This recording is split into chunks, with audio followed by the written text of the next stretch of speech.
Bonjour à toutes et à tous, je suis ravie de vous retrouver pour notre rendez-vous annuel consacré aux lois de finances et de financement de la sécurité sociale.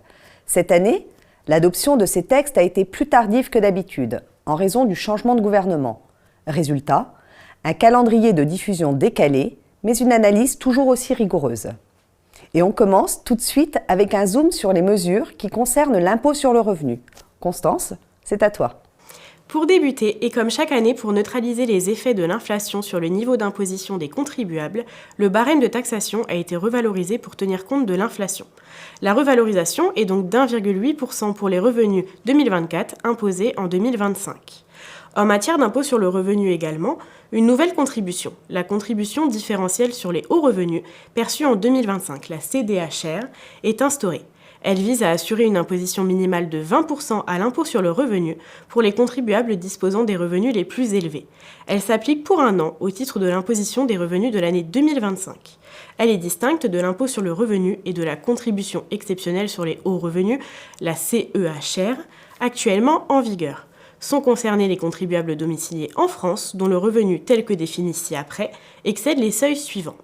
250 000 € pour les contribuables célibataires, veufs, séparés ou divorcés, et 500 000 € pour les contribuables mariés ou pacsés, soumis à une imposition commune.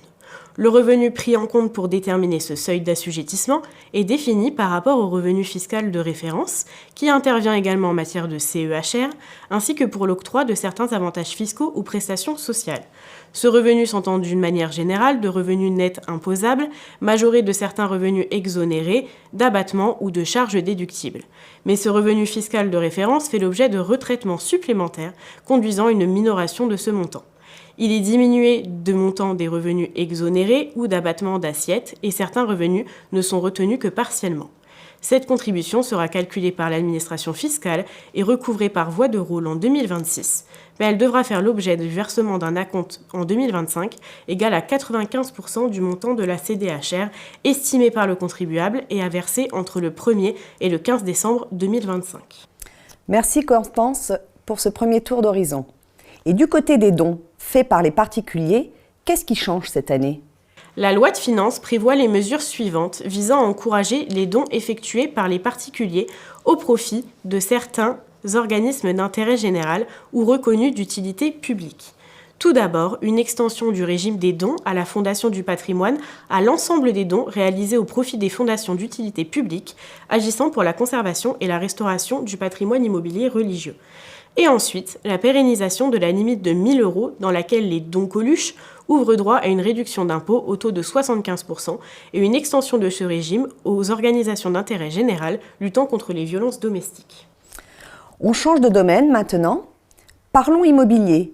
Quelles sont les mesures à retenir dans ce secteur pour 2025 ?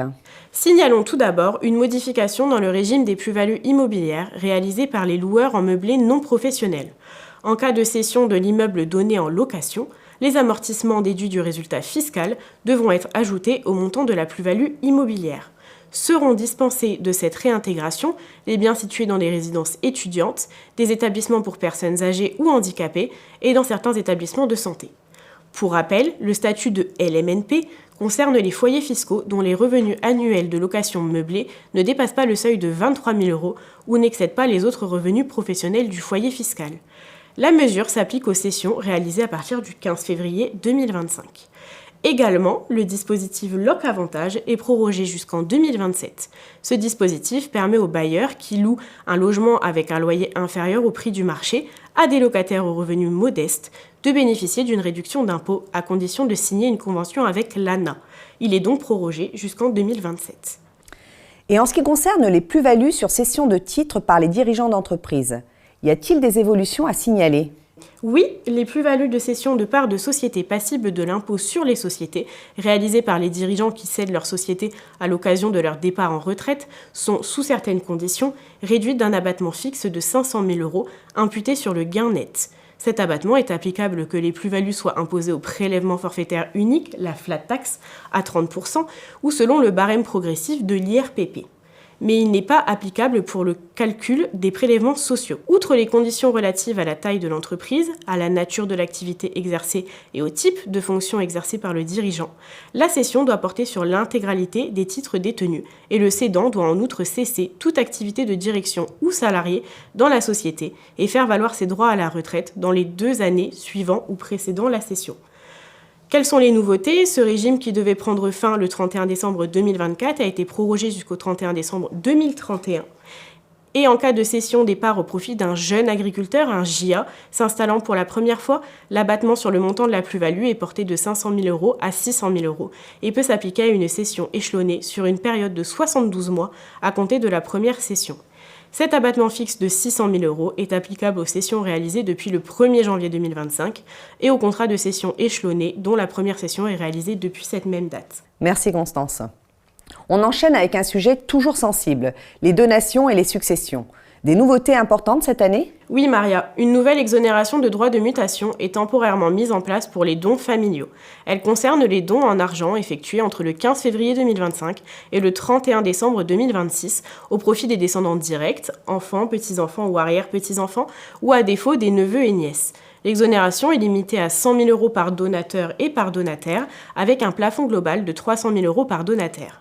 Le donataire doit affecter les sommes dans un délai de 6 mois, soit à l'achat d'un immeuble neuf affecté à sa résidence principale ou à celle d'un locataire, soit à des travaux de rénovation énergétique de sa propre résidence principale.